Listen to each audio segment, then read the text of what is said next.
Welcome to the Leo Training Podcast with Joe DeLeo. You'll hear in-depth interviews and tips from world-class athletes, coaches, and industry-leading experts to help you train smarter and improve at what you love to do. Train smarter, get stronger, move better, race faster. Here's your host, Joe DeLeo.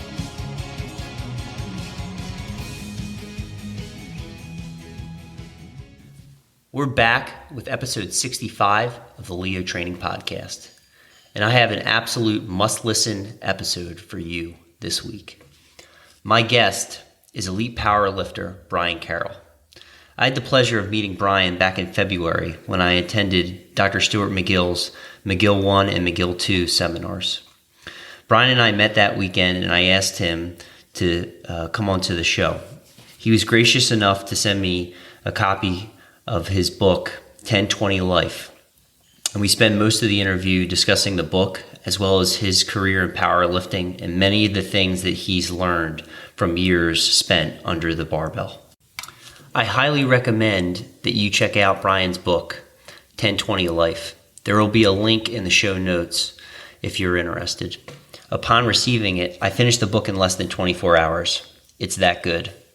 Now, we will touch upon some of the details and topics that are covered within the book during this interview. But there's a lot more information that we couldn't even reach due to time constraints. So if you want to learn more about how to lift safely and continue to make progress throughout your life and take a long-term sustainable approach, look no further than 10-20 Life. Let me tell you a little bit more about Brian Carroll. Brian Carroll is a competitive powerlifter and has been since 1999. He's one of the most accomplished lifters in the history of the sport. He suffered a debilitating back injury in 2012, including several broken bones. Brian used his 10-20 Life principles, which incorporate the methods of world-renowned lower back specialist Dr. Stuart McGill, to return to competition with a 2,610-pound total, winning both the 242 Open and the overall at the 2015 Arnold Sports Festival. Here are some of Brian's career highlights. He holds or has held multiple world, national, and state records in the 220, 242, and 275-pound weight classes. He's one of the few lifters to attain a professional powerlifting total in 3 different weight classes. He's one of even fewer lifters to be ranked in the top 10 in 3 different weight classes at the same time. He is ranked second in the world in the 275-pound weight class with a total of 2,730 and a historic 1,185 squat, a then world record that, although since broken, most still considered to be the world record due to depth issues. Brian has also totaled more than 10 times his body weight in 3 different classes, and both bench pressed and deadlifted over 800 pounds in 2 different classes. In his career, he's totaled 2,500 pounds over 15 times. Since 2005, Brian has not slipped out of the top 2 in the American rankings in both the squat and total, and he's been ranked number 1 in both categories at 220, 242, and 275 pounds. With 35 competition squats over 1,000 pounds spread over 3 different weight classes, he's indisputably one of the best squatters of all time. Without further ado, let's roll to episode 65 with Brian Carroll, 10-20 Life. Brian Carroll, welcome to the Leo Training Podcast. Thank you so much for taking time out of your Sunday evening to come onto the show. I'm really looking forward to sitting down with you over the next hour or so and getting to know you a little bit more. I just had the pleasure of reading your book, 10-20 Life. Thank you for sending me a copy, and looking forward to having you on and chatting. Thanks for having me on, bud. Everything is feeling good down here in Florida. It's about 65 degrees, sunny and breezy. So we got the windows open. I'm here in my office hanging out. So it's not too bad, man. How's the weather up there? It's not bad. We had a snowstorm last week, and actually had to work from home one day because we got like 10 inches. So we've had some cold front, but yeah, missing the nice sunny Florida weather. Yeah, Florida is hard to beat. Now, you have to consider this. about 4 months out of the year, it's absolutely brutal with the heat, the humidity. So when you start talking about May, June, July, August, man, those are really tough months. But tell you what, February and March, even April, and then October, November, December, those months make up for it because it's beautiful. Excellent. Outstanding. So we've got a fantastic episode and interview in store for the audience. And, just to give the audience a little context, I met you down in Florida when I was attending Dr. Stuart McGill's seminars, McGill 1 and McGill 2, and you were there for McGill 2, the detailed back assessment. And you've worked a ton with Stu. And, we got a chance to talk for a couple minutes and was, brought up the idea about having you on the show and everything. And, here we are, but I would love for you to take a couple minutes and let the audience know, who you are, tell them a little bit about your story, your background, and kind of segue into what started the idea for you to write 1020 Life. Okay, yeah. So I just released 1020 Life second edition. The initial ebook was released in 2014, and I started to revisit it about a year and a half ago, and it took a lot longer than I expected to really do it right, because it's kind of like opening a can of worms. You see a couple things you want to fix, some additional things you want to put in there. The next thing you know, you're touching everything. So it took a little bit longer. But anyway, so I just released that. But a little bit about me. I am 35 years old from Jacksonville, Florida. I've been powerlifting since 1999. I did my first full meet in 2003, where I totaled 1752. I squatted 700, benched 424, and deadlifted 622 in my first meet. How I came to do my first meet was one of my mentors, Skip Sylvester, who I talk about in the book. He got me bodybuilding for a little while. I got kind of sick of it. So after I finished bodybuilding, I started pushing a little harder. I got to training my legs harder, my back harder. That's already with a couple of bench press meets under my belt. I actually started training my full body, and squats started going well, deadlift started going well. So one day he saw me. He's like, you're going to do a meet. There's one here in town. Don't argue with me. You need to do it. You're strong. And he said, I'll take care of everything. You just promise me you'll do it. And that was that first meet that I just spoke about in 2003. And the rest is history, man. I've been doing it pretty consistently for a while now, and have racked up 53,000 pound squats or more in 3 different weight classes. So my best lifts at 220 are 1,030 squat, 633 bench, 755 deadlift, and a 2376 total, which at the time was the second biggest ever in the weight class in 2006.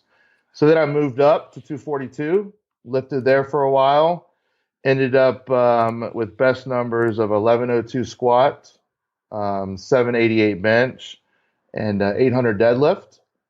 And then I went up another class, squatted on another all-time world record squat of 1185. The 1030 at 220 was a all-time world record, meaning regardless of federation or anything, unlimited, gear, no gear, it was the biggest squat ever at 220 with 1030 in the history of lifting. And then at 275, the 1185 was also the biggest all-time world record.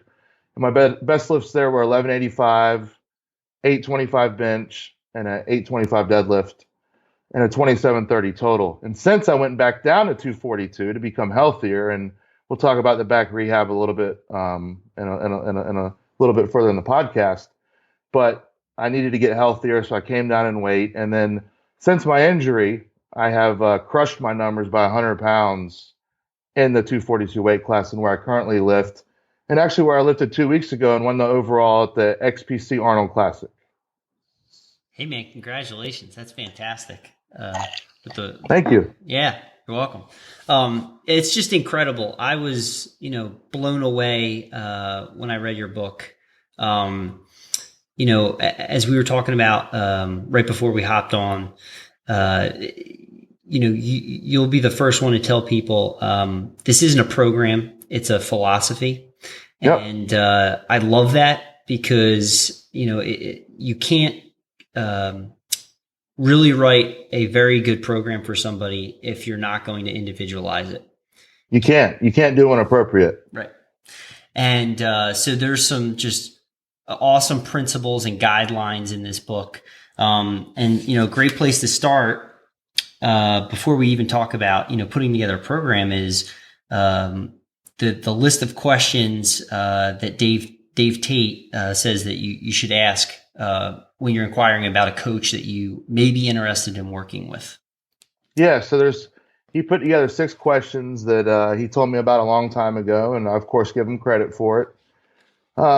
There's a lot to seeking out someone to look up to for strength training, for nutrition, for bodybuilding, for rehab, what have you. And you need to know a little bit about them. It's not just how they look like, what they look like, or how they carry themselves, but you've got to look in depth. What's their education background?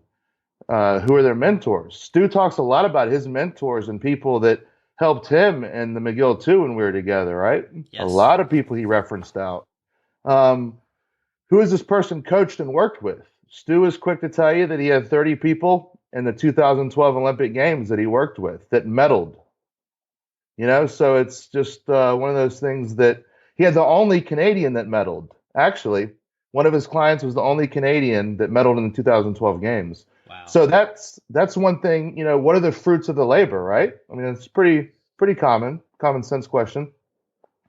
What has he or she done in this particular sport or hobby or field? That's something you like to know as well. And has this person been able to make people better, stronger than they were?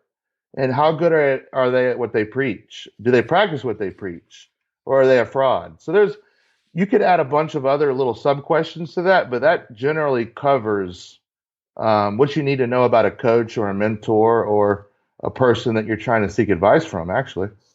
Yeah, absolutely. And, I think one of the things that's so important about asking those types of questions is that, this is when you're seeking out a coach, regardless of the sport, it's so important to, get that information up front, because you're really making a commitment and investment, of your time, potentially financially. And this is a big term investment in terms of a relationship.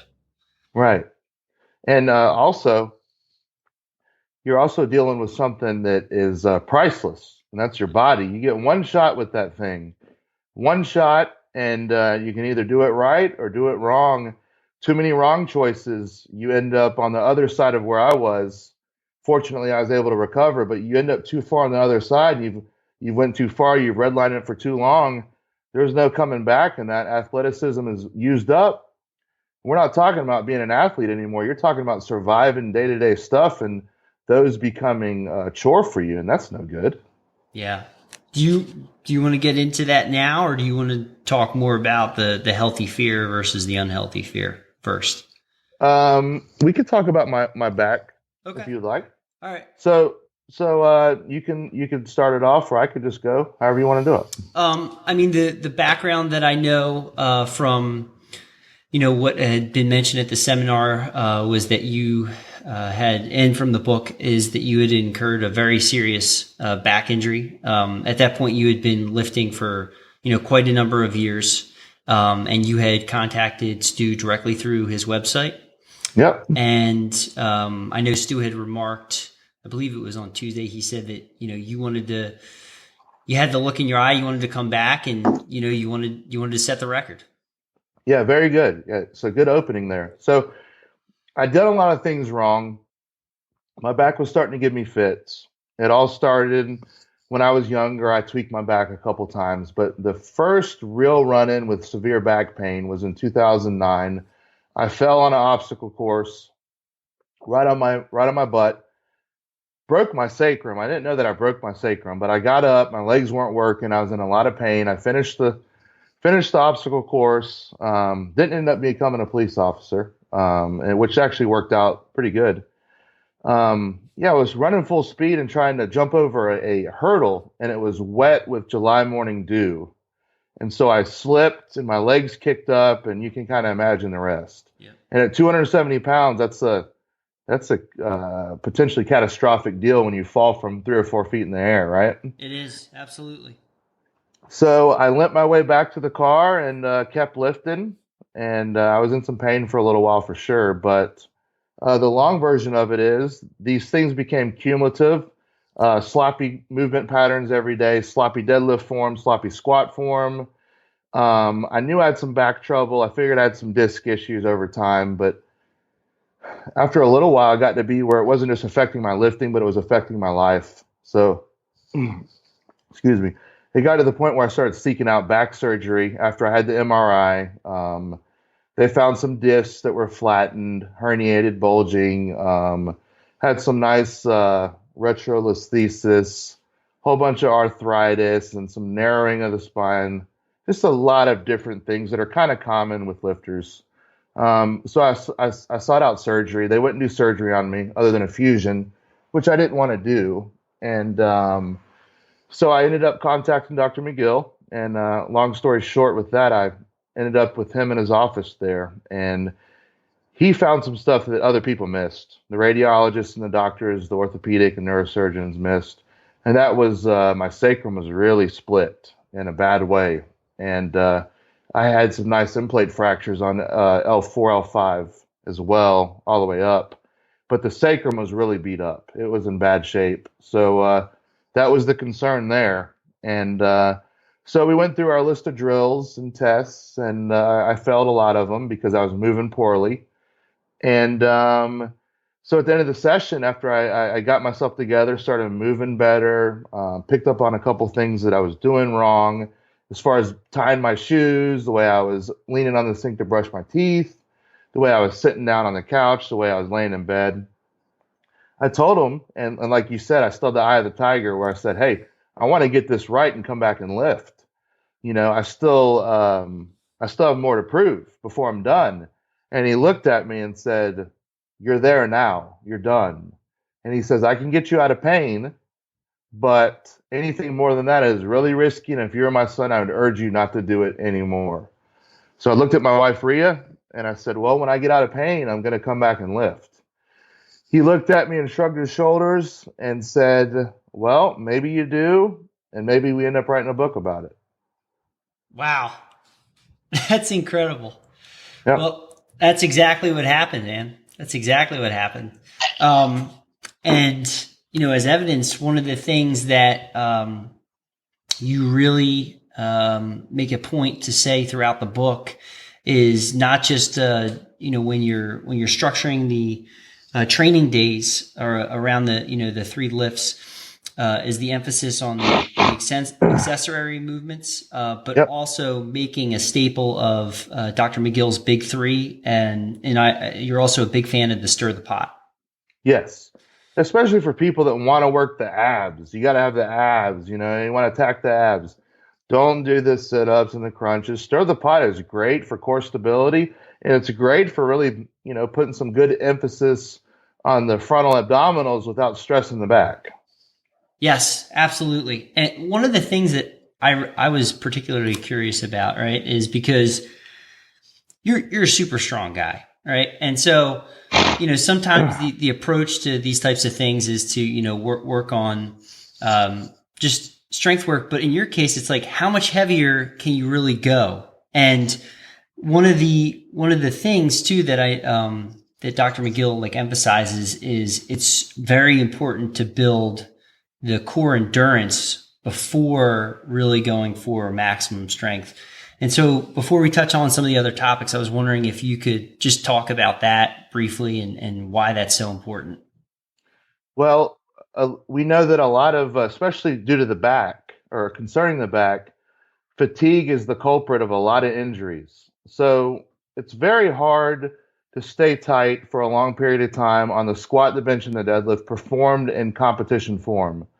So it's kind of risky to do it as well. So what I suggest to people to do is try to stay away from the higher end reps under the barbell, especially if you are not one that does well with high reps. I'm not one. I can't stay tight for that long, especially with my injury history.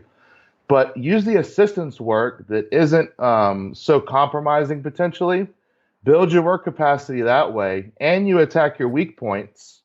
And that's how you should be scheduling your assistance work to build your squat, your bench, and your deadlift according to where you're missing at in the squat, bench, and deadlift. And I have a weak point index and an assistance work index that points you in that direction. But you've got to build work capacity before you try to get under the bar and max out, because you're asking for injury. And fatigue is the culprit. Knees go, discs go in the back, pecs go when people become fatigued. We kind of turn off a little bit when we're real tired and we're not focused, we're not locked in, and we're not tight, and that's when things start to go. So it's really important to have a good regimen of carries, of core stability, of pulls, of pushes, and a nice balanced approach. Excellent. Thank you so much. That was something I think is, only you could say something like that and have it carry the weight with, the journey that you've been on, and echoing how important it is to do those things. Oh, well, thank you. I'm glad it fits. I'm glad it fits, even though we're from different backgrounds. And what's cool with Stu and Craig Liebenson and a lot of those guys, and meeting you at the McGill too, we're from different backgrounds, but a lot of the principles we go off of, whether it's rehab or strength training or meeting in the middle, we can meet in the middle on a lot of these different things, because I'm not just a meathead approach type guy, and you're not just a sciencey approach type guy. We like a little bit from the lab, and we like some real world validity meshed together for what works, with the goal of being healthy and being strong and being happy, right? Absolutely, man. Absolutely. Couldn't have said it any better. So let's segue to our next topic. And I love this. You talked about two kinds of fear in the book, right? Yep. And every athlete has this, regardless of their sport, right? When it comes time to get under the bar or step onto the field, and you talk about healthy fear versus unhealthy fear. Right. What are those two types of fear, and why are they important? Well, I think a healthy fear is about respect and knowing what your opponent is capable of, whether your opponent's a barbell or a person with giant fists and giant feet that are trying to smash you, or it's just running down the track with other people beside you in the lanes.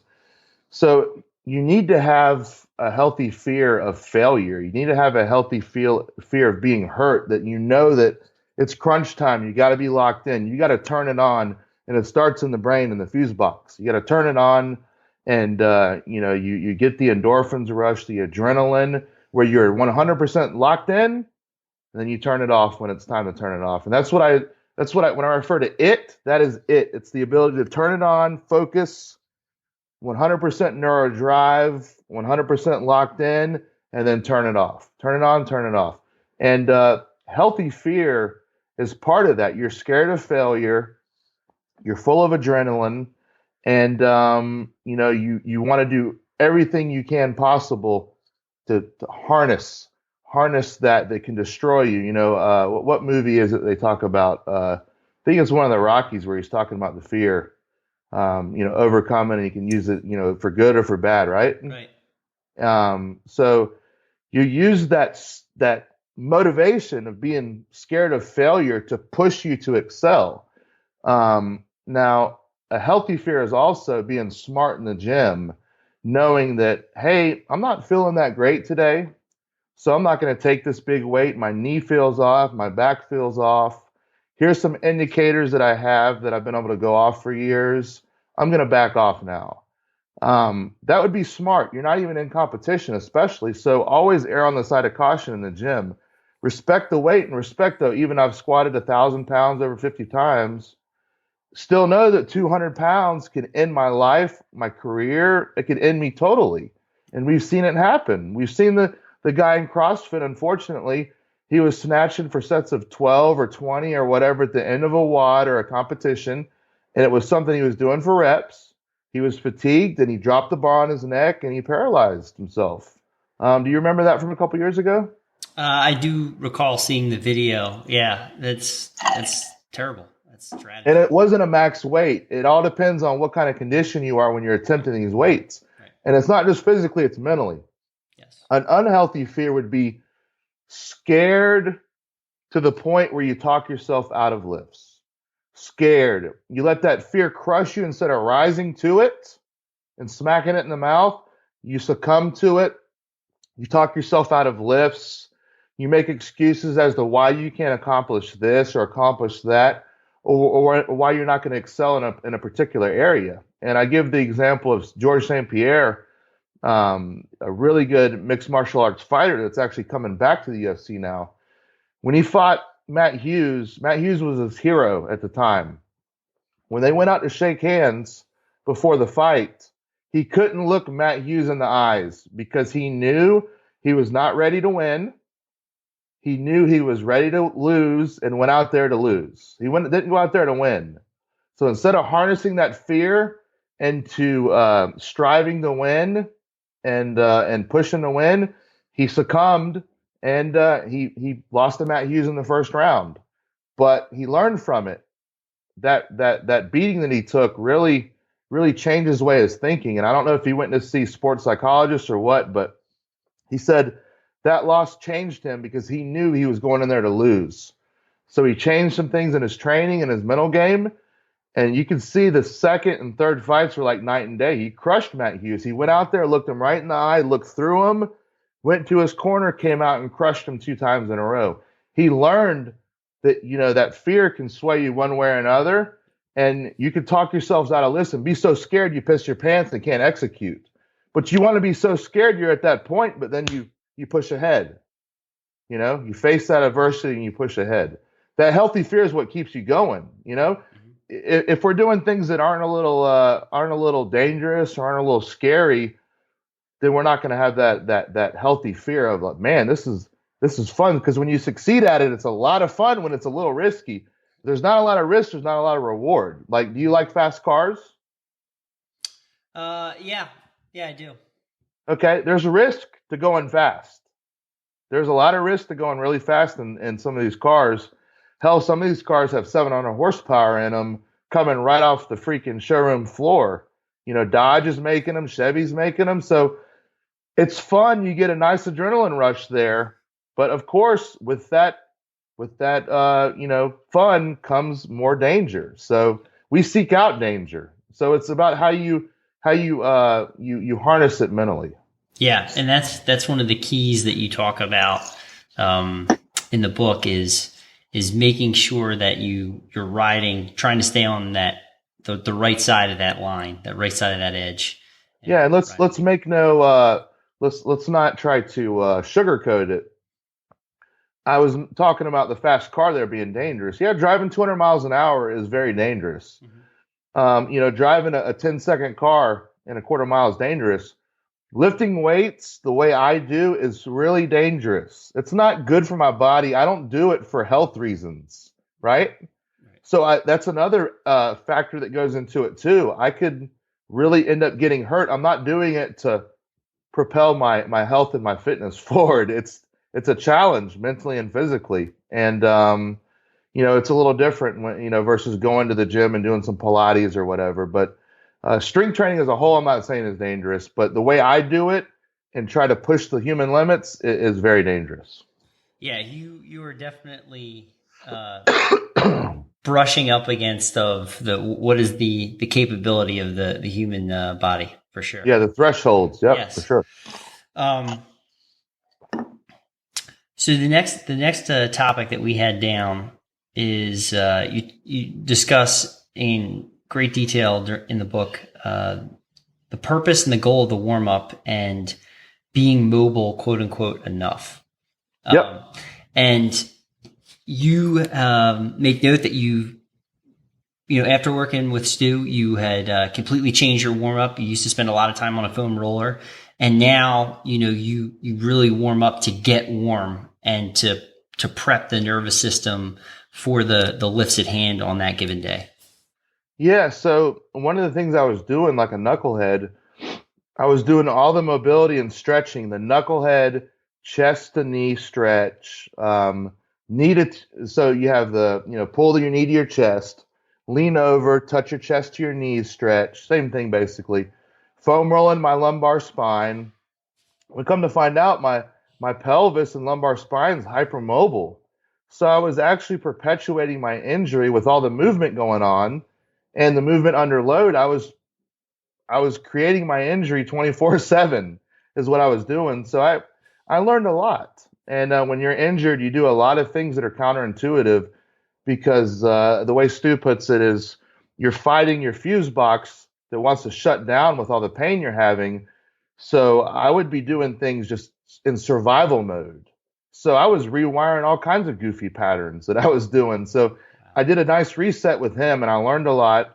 And I think the problem with warming up is people think that you have to do all these different things, for getting under a squat bar. When other sports, the demands will be a little different. If you're running hurdles, of course, you're going to need more mobility. If you're an Olympic lifter or a gymnastic high-end, competitor, you're going to need more mobility.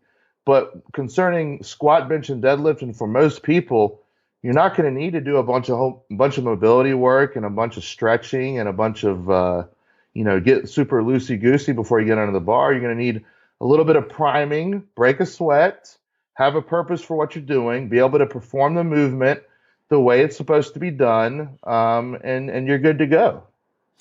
Yeah, absolutely. I mean, that's one of the things that that Stu said a lot is, you can't have the mobility of a yogi and have the strength and stiffness of a power lifter. They're polar opposites. You have to pick what you want to do. Right. And let's just go ahead and get it out of the way because some people are going to be writing this down right now. There's going to be people that are gifted. You have some gymnasts that are hypermobile, super stiff, super strong.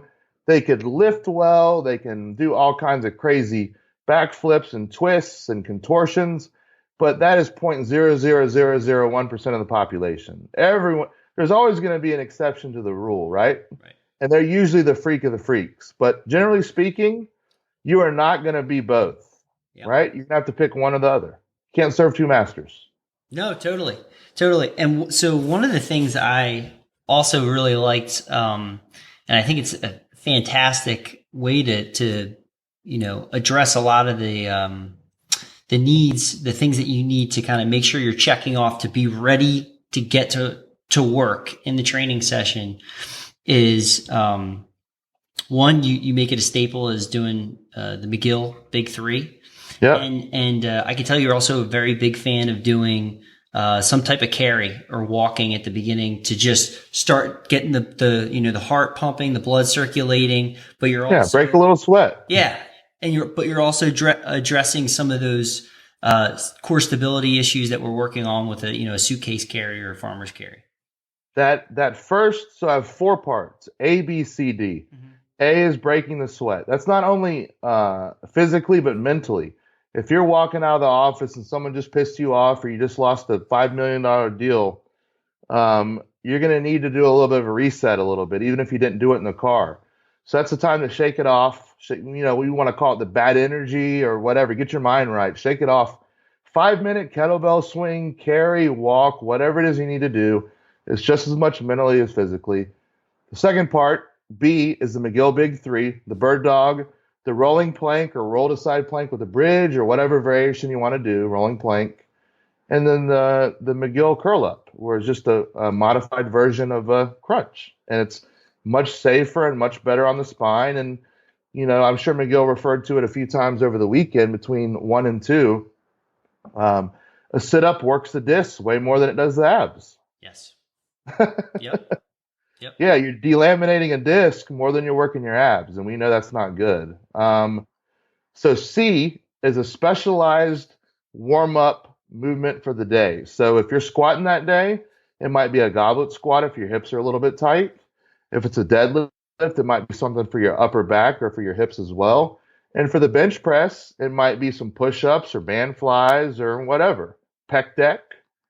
And then the last part is greasing the groove, D, where you just get under the bar for whatever you're doing that day, and you grease the groove for 10, 20, 30 reps, and that finishes off your warm-up, and that brings it all full circle, all 4 components right there. Yeah, I love that. You just tick off all those boxes, But it's also very structured and very focused. You're addressing everything you need to on a mental and physiological level, but it's also tailored specifically to what you're trying to do on that given day. Exactly. And for Joe, you might not need goblet squats, right? Or for Beth, she might not need to do the push-ups for bench. Or for Brian, I might not need to do, the upper back work. I might need to really work on my hips. So that's why I make it comprehensive, not just, hey, this is what I do. You need to do it too, because it's worked and I've done this, this, and this. No, here's a system. Here's a philosophy. Make it your own, but here's your context and here's your indicators and here's your reference points. Yeah. And that was the other thing that I really liked as well, is that you're putting out the principles and giving guidelines, but you're also expecting people to be like, hey, you need to be your own coach. Yeah. And you got to do your due diligence and your homework here and figure this out, and take the time to identify what are your weak points, what do you need to work on. Right? Yeah. So that was fantastic. Thank you. So question that I have for you, kind of outside the book. So since we just talked about kind of the warm up, would you recommend ever using fast twitchy movements like jumping jacks or a depth broad jump in your warm up if you were doing deadlifts specifically? Why or why not? That's a good question. And I think it'll just be depends. I would never just say absolutely never. I don't really know much about the maybe some plyometrics potentially. I'm not sure so much about the broad jump just because it's just nothing I've ever considered doing, because you met me. I don't know if you saw the length of my femurs, but I have the longest torso of anyone that's under 5'9" probably ever.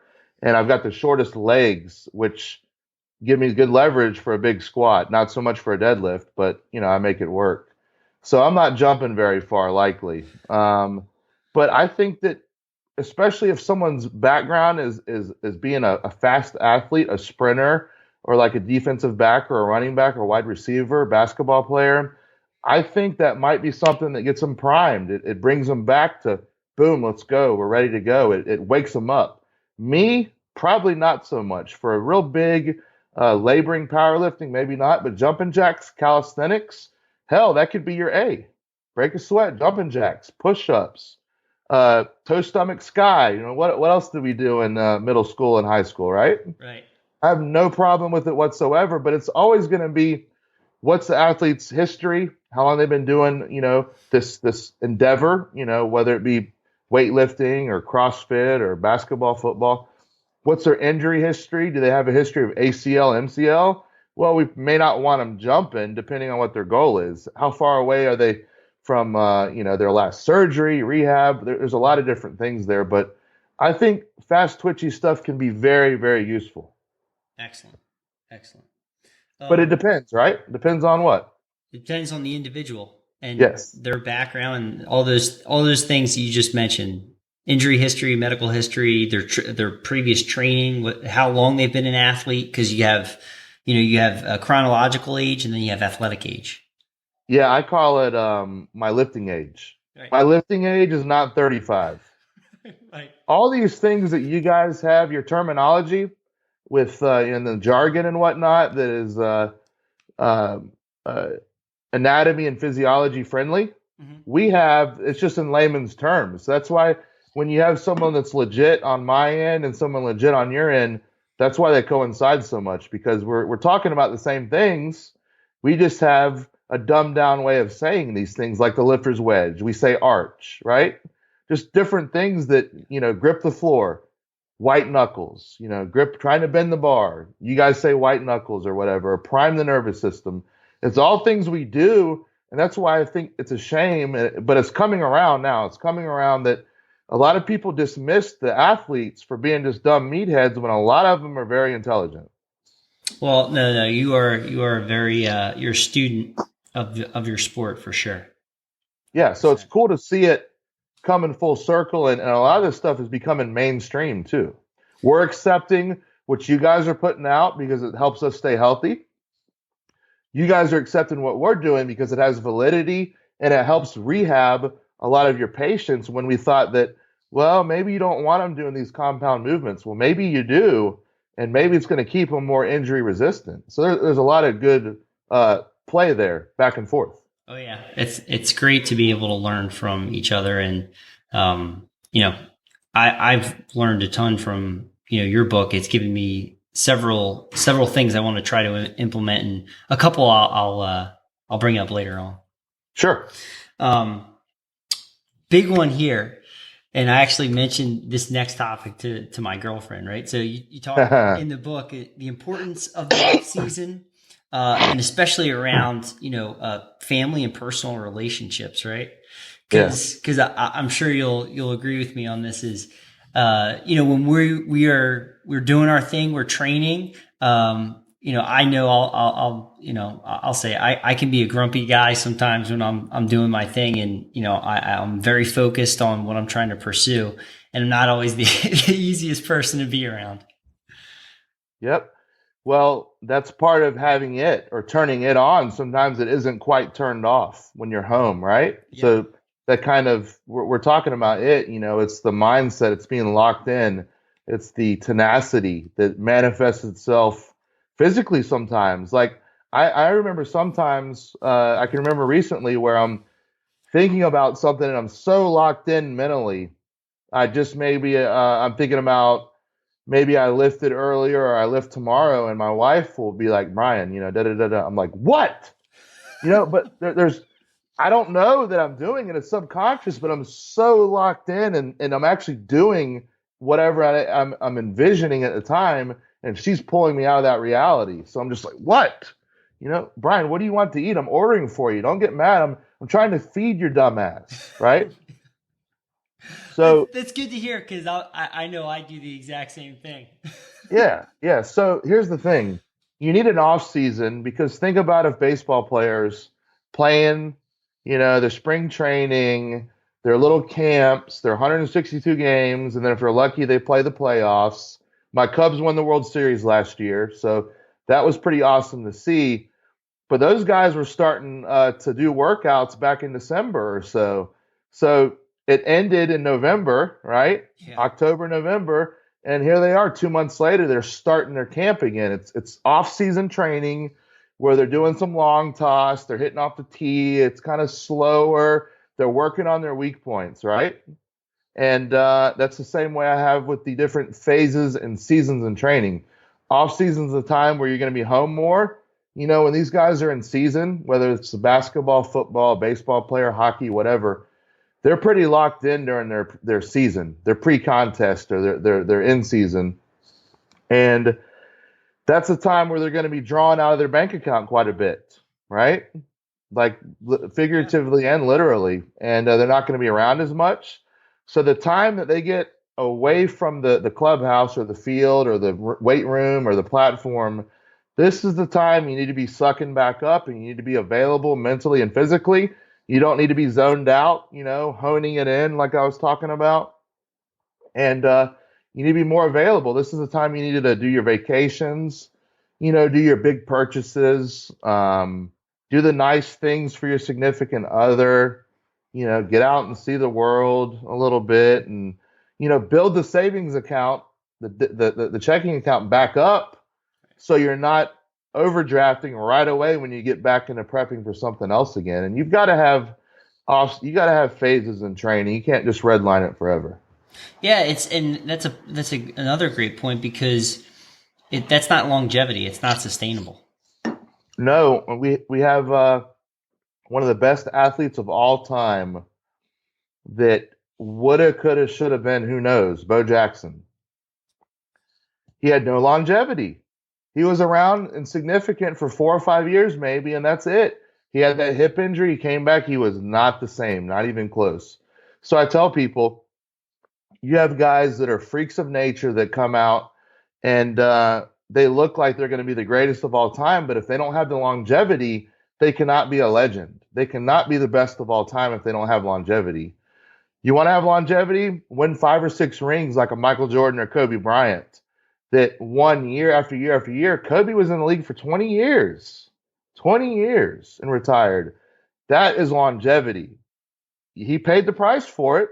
A lot of injuries there towards his end of his career, and he had that detrimental, just crying shame Achilles rupture a couple years back that he was right where he wanted to be, and then boom, out, set him back a little bit. So, man, you got to have longevity to be anything, whether it's to make a lot of money, to grow a business, to be anything in the strength and conditioning world, to be a good physio, PT, chiropractor. It's not just about what you made last year, the last 2 years. It's about the whole thing. Totally. And that actually leads us right into kind of the next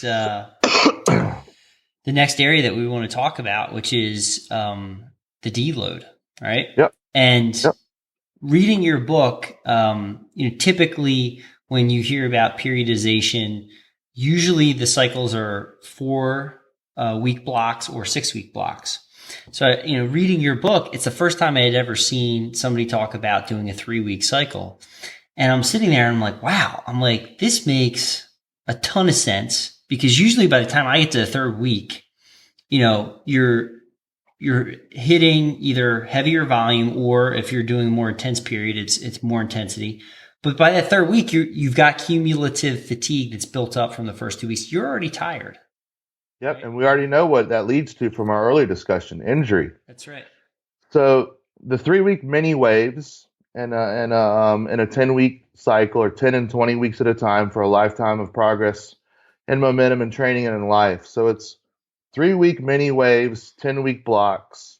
Ideally, it'd be a 10-week off season, 10-week pre-contest, 20 weeks total, right? Mm-hmm. 10 weeks at a time.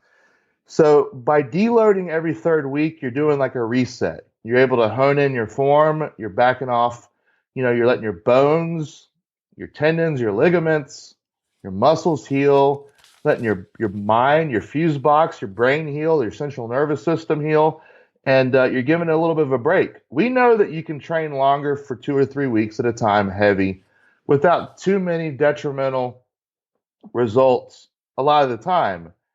But all bets are off when you start pushing into that red line for too long. And you see a lot of people that can get really strong by not backing off for a while, but they don't last. I've seen it. I've been around for 20 years now. You see them come on really strong and they fall off even harder. They come on really strong, they fall off really harder. So by deloading, you stay ahead of that fatigue. You manage it. Yes, you can go and skip a deload here and there if you're traveling or got something coming up. But the rule of thumb is every 3 weeks. It's a nice reset. You can dial in your form. You can attack your weak points. You can change up the bar. You can unload your back a little bit. And especially from this guy that knows about back injury, it's a good thing, and it's smart to be kind to your back before you're absolutely forced to. Yeah, 100%. And so one of the things that I love about the deload week. Before I forget, so was that just out of your experience that you came up with, like, hey, let's, instead of doing a normal 4-week cycle, like let's take a week, like shorten it and make it a mini cycle? Is that where that came from? I just thought, what I did is I was bringing this philosophy together my whole lifting career, really since 2008, where I started coaching people. I just started gathering bits and pieces of what I've learned, what worked, what didn't work, what works for this person, what works for that person, and brought it together. And I looked back at my most successful training cycles and the successful training cycles of those I helped and I was around. And it was when we went lighter about every 3rd week, we can kind of reset and build that momentum going towards the end of the cycle. That's awesome. That's outstanding. Yeah. So I've learned from a lot of people. A lot of it was just stuff that, I would coin and get made fun of. Listen to your body. Back off before it's absolutely necessary, because that's not the stuff that memes are made of, right? That's not the stuff that, you're not going to see, Brian Carroll, he's so hardcore, Spartan warrior. No, you deload. It's not cool to be hurt. You're not, I wrote in the book, I didn't coin the phrase, but, availability supersedes ability. Yes. Every time it does. That's a great quote. Love that one. Yep. So in regards to the deload, the other thing that I really like it's not just like a quote unquote like off week. Like, yes, you are programming in more rest and everything. But one of the other things I really like about the emphasis and the focus for that deload week is you bring it back to, okay, what have you identified as your weak points? Right. One, what are the accessory movements that you're working on or technique? And it's like, okay, that third week, yeah, we're going to drop the intensity and the volume down and give your body and mind a chance to recuperate and completely recover. But that doesn't mean that you aren't going to be laser focused sharp when you're executing on the technical aspect of the lifts or working on your weak points. Absolutely. And if someone is going into survival mode when they reach 85, 90%, they're not going to hone in and perfect their form with that. You need something light that you can be in total control of and you can dictate the outcome of. You can't always dictate the perfect groove with a 95% lift, but you can pretty much with a 50%. And if you can't with a 50%, go even lighter. We're all, either greatly different or slightly different. So most people are going to be somewhere in between the bell curve there. Totally. Do you now, like at this point, like in your career, do you like really look? I know I do. Do you look forward to the deload weeks, like in terms of just like, I can grab like a breath of fresh air and like focus on whether it's technique or the weak points and stuff, so that way you can kind of step back and reflect. Yeah, because we talked about lifting age, and my lifting age is not 35. Yeah, my biological age is 35. I'll be 36 in July. But I've been, taking 53 1,000-pound squats officially that have counted doesn't take into account the ones I've missed or the ones that I've taken in training. So I've really put some miles in my body for the last 11 years that I've officially been squatting 1,000 in competition. That, man, I look forward to the deload weeks, and I know that they are just as important, if not more important, than the heavy weeks. Because why? Availability supersedes ability. So if I'm going to come into a meet and I'm going to teeter between being overtrained or undertrained, I'm going to go with undertrained because I would rather be, available to attempt these weights instead of limited and beat up and having pushed too hard. Right. I love that. And it's just such a good message to drive home because for so long it's been, the push through, no pain, no gain type thing. So it's just such a great thing to hear from somebody like yourself that's emphasizing the importance of, putting rest and recovery in your health into perspective while trying to pursue these really challenging goals that is, really pushing the body to its limits. Why not mitigate what you can? You can control what you can control.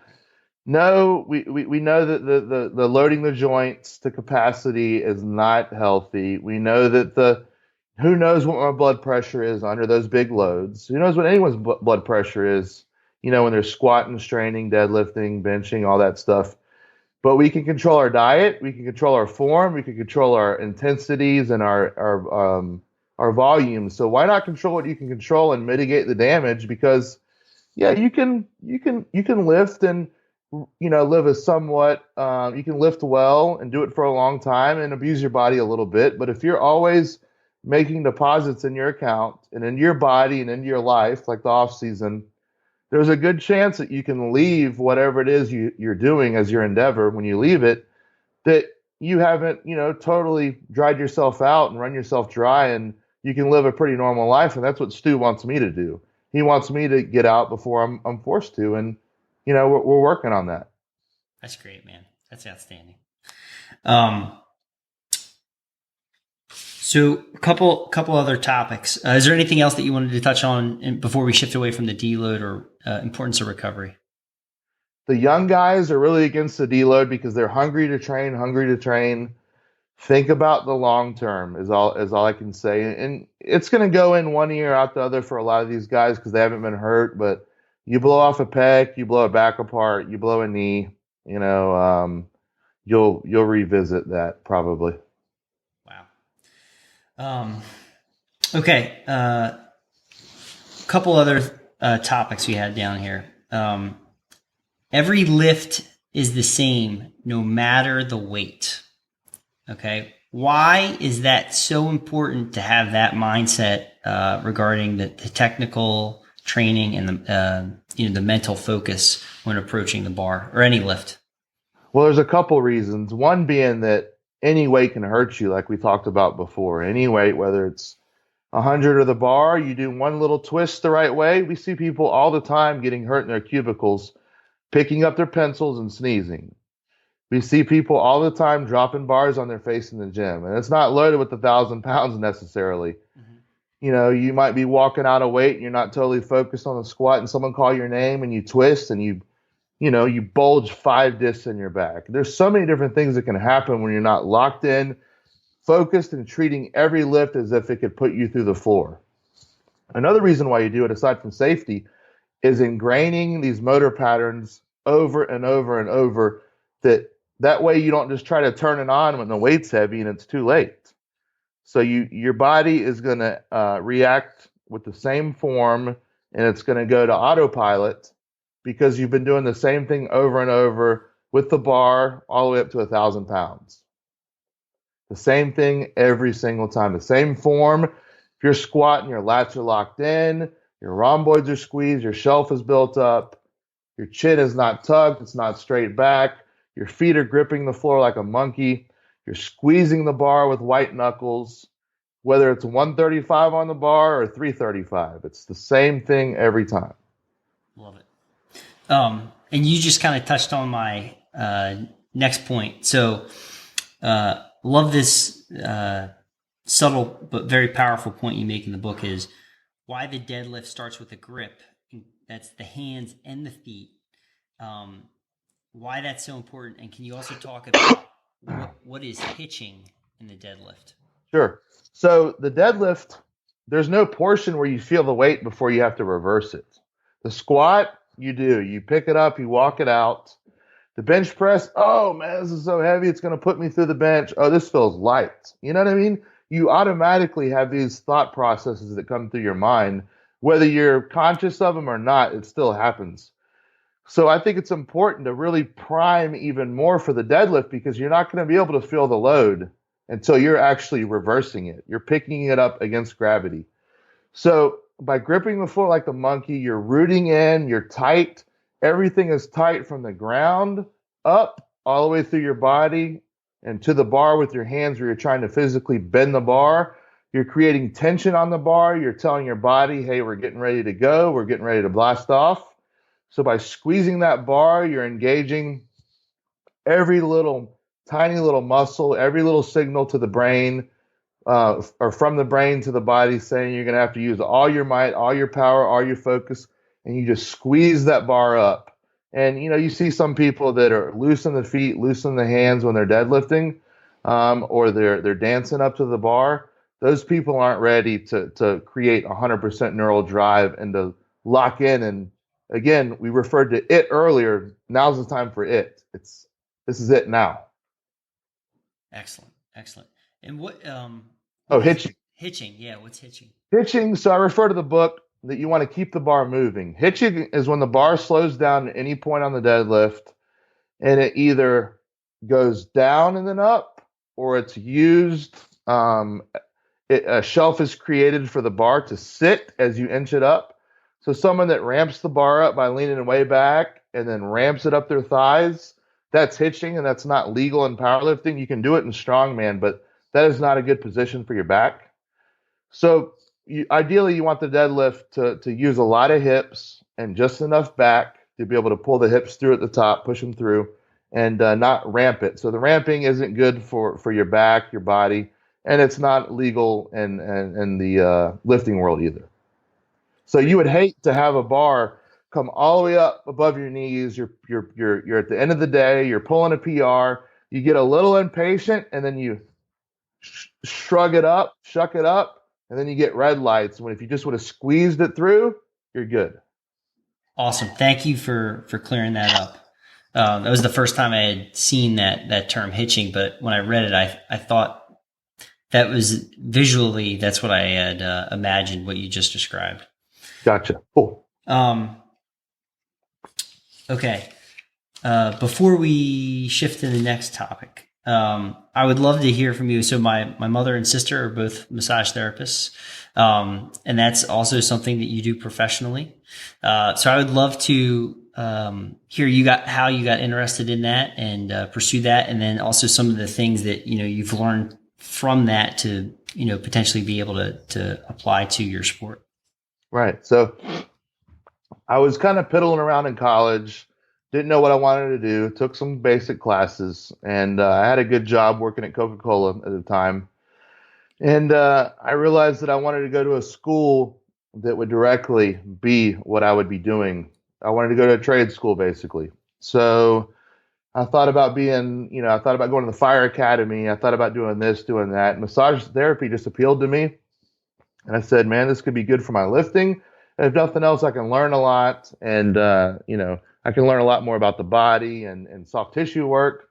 So I went to school there, learned a whole lot, and worked full time as a therapist for quite a while. And I got to the point where my training started to become so busy, seeing people in person, coaching people online, speaking engagements got so busy that I just couldn't see the money. The money outweighed the massage therapy in other ways. So I started to give my clients to newer therapists and moved on. But man, I'm a big advocate of soft tissue work, but not blindly just doing it.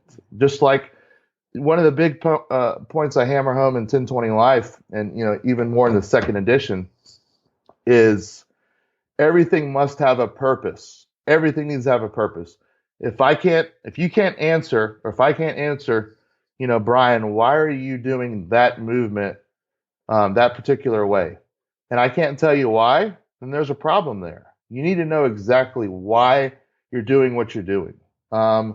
So the people that just want to get loosey-goosey and get a bunch of massage and fluffy and get super loose, that's not going to be good for what I want.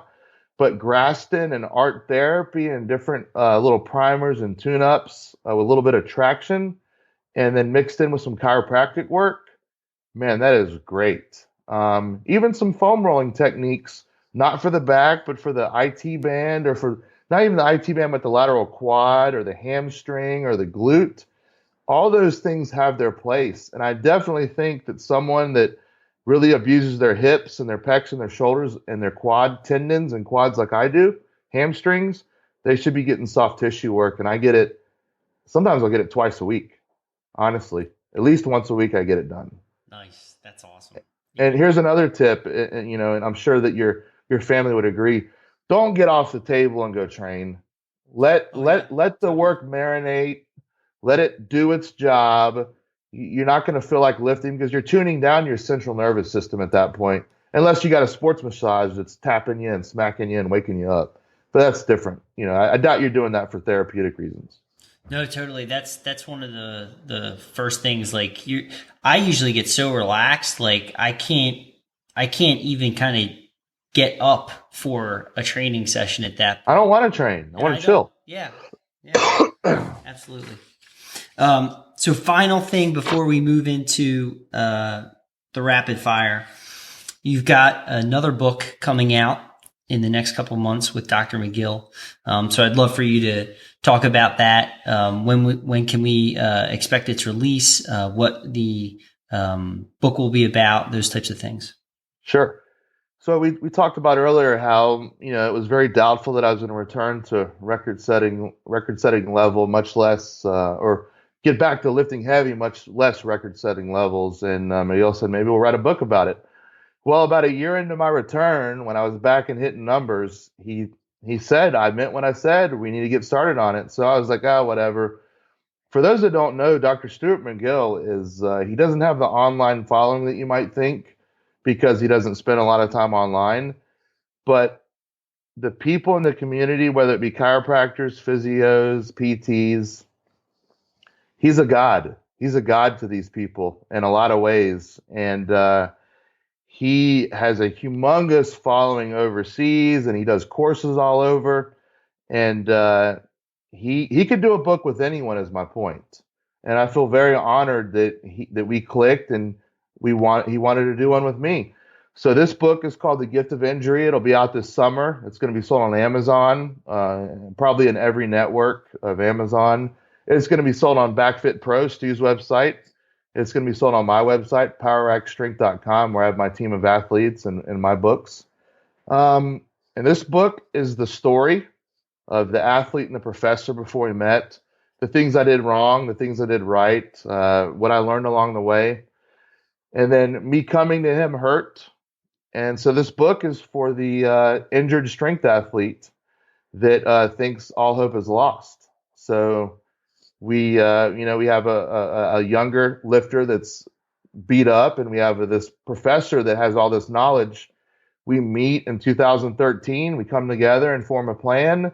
We rebuild me, and I come back and lift, big weight again. So we talk about what we did and what you can do to become resilient again. So it's got a lot of components of low back disorders, back mechanic, ultimate back fitness and performance, and of course 10/20 life. And even as a bonus, some extra things that I didn't go into with 10/20 life, and a lot of my weight cutting strategies and nutrition and the things I did to help callus that bone up, and some of the things that we haven't really talked about.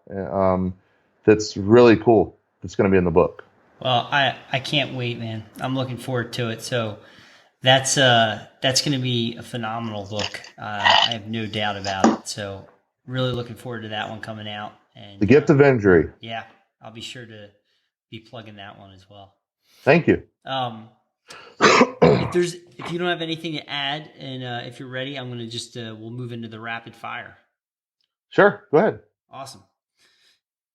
Okay, so Brian, given all of your life experience and all the knowledge that you've accumulated up until this point in your life, if you could go back in time, what advice would you give yourself 10 years ago?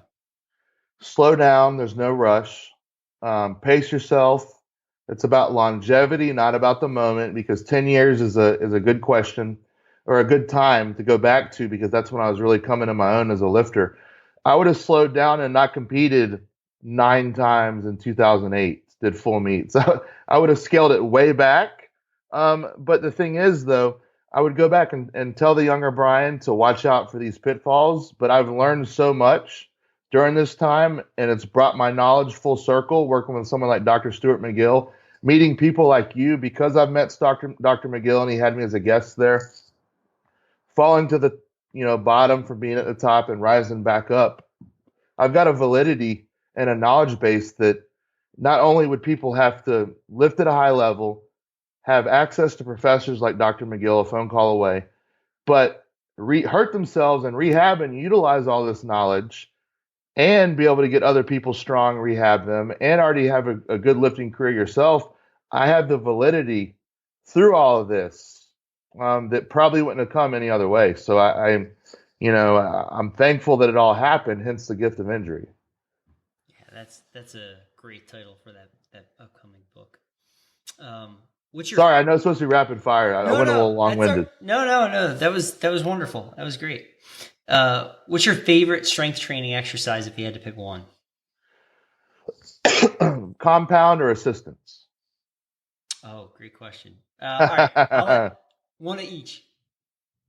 Okay, the squat, because I've always gravitated towards the squat. And believe it or not, I really didn't squat in high school or shortly thereafter. I didn't start squatting until I got my butt kicked in bodybuilding. And it just came intuitively. The form, the locked in lats, the arched back, the hips back, the knees out, the head looking, the head straight forward, the eyes looking where the wall meets the ceiling. When I told Stu that's what I focus on, he says that's what the data says, where you should be looking about for the average person. It was just intuitive. So for me, the squat, that's my favorite big movement. I really like the pause squat for my weak points because I miss in transition. So that's a really good assistance exercise for me. And so is a piston squat, which is like a bodybuilding squat where you keep all the tension off your joint and onto the muscle, and you don't come all the way down and you don't lock all the way up. You keep it going like a piston. Oh, that's cool. Yeah. That's cool. How has your training changed today compared to 10 years ago? Way different. It's what's become 1020 Life, and the second edition and the third edition, and that's why going into this book was opening up a can of worms. I've learned so much in the last just 3 or 4 years since I wrote the first edition. About 4 years ago, and released 3 years ago. Man, it's become so much more efficient, detailed, and I live by what I preach. If I don't have a reason for doing it, I will not do it. And I will deload before I have to. Awesome. The next question we already covered. What injury have you had? So we'll skip that one. What's one thing that high school athletes or younger athletes should be doing more of to complement their training and their health? Good question. I think they should have better nutrition, but they should also have better strength coaches accessible to them. And I want to do something like that. I would like to volunteer some of my time at some of the local high schools and colleges just to give them information. Here's 10 of my books. Take my book. Here you go. Read this, please. The warm up. There's a little nutrition stuff in there. Man, don't hurt these kids. Teach them good form, good nutrition. And because if you go and watch a lot of these high school kids lift, not just the high school kids, but the college guys and girls, watch the pros lift too, and you're like, oh my God, you got $5 million a year athlete that you're paying that's going to rip his spine out of his back. You know what I mean? You watch them deadlifting all hunched over and rounded, and man, you got to treat these guys like the limited resource they are, especially the $5 million athlete. Totally. But yeah, nutrition and form. Excellent. What's your best tip to improve recovery after a training session? Eat well, relax. Whether for you, if you're a evening trainer like me most of the time, I train on Monday night, Wednesday night, Thursday night, and Saturday morning. So for me, a Saturday after I train, make sure you eat enough. I don't rush home to make sure I get my macros perfect, but I eat enough. I make sure I get food in me. I get some protein in me and carbs. And man, I like to relax, chill, whether for you, it's melatonin or whatever to sleep well, or ZMA, zinc and magnesium. Adequate sleep and downtime off your feet. I know you need to stay active. I like to walk every day, but it's also good just to tune it down a little bit and relax. Whatever it is, mindless stuff on YouTube, Netflix, that puts me in a relaxed state. Not playing on my phone, because anymore this is just as much work as play. Oh yeah, absolutely. Yeah, the phone. You get sucked into a vortex. Yep. What's your favorite meal? Ooh, man, you got some good questions. Out to eat, I like to I really like good seafood wise. I really like a good sea scallop. I really like the sea scallops at Carrabba's, the fettuccine Alfredo that go with that. Oh man, I like a good pizza. I like a good steak. Man, I like a lot of good food. I used to be a really bad junk food eater, but I've curbed that lately. A good burger, man, I'm not that picky. I like a lot of good food. Nice. But if I were to say my favorite, I really like Italian food. Excellent. What's one book everyone should read? I'm supposed to say the Bible or something like that, right? But yeah, read the Bible, Philippians, even Psalm. If Psalm and Proverb, you can't really argue with Proverbs, words of wisdom, right? But as far as training's concerned, Ultimate Back Fitness and Performance. Awesome. Stu's book.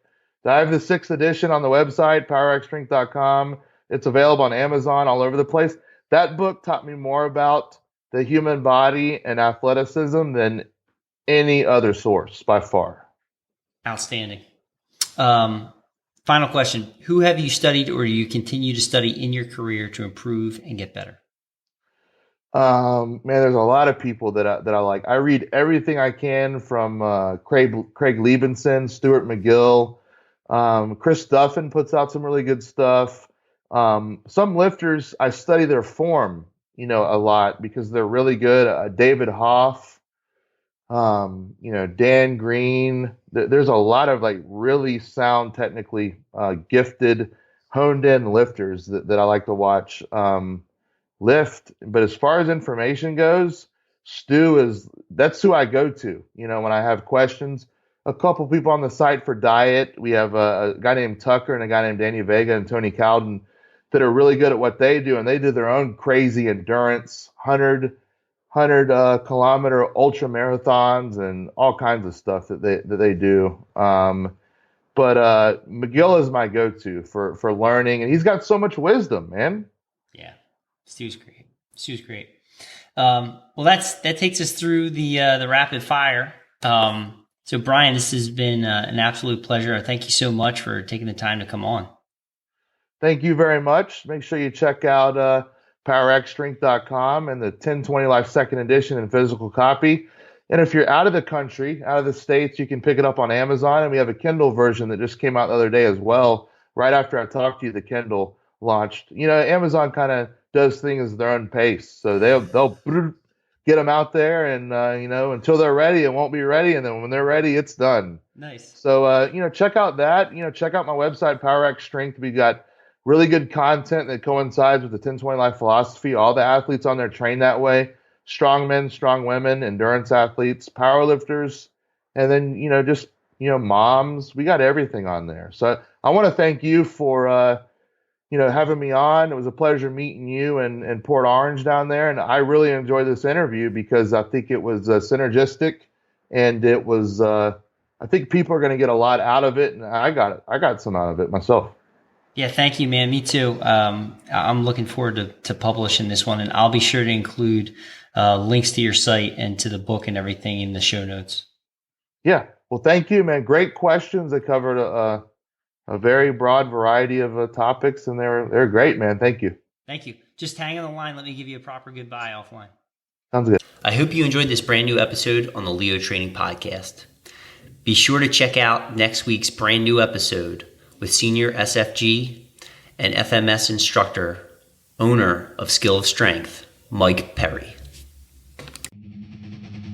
Thanks for listening to the Leo Training Podcast. Subscribe and get even more expert training tips at www.leotraining.io.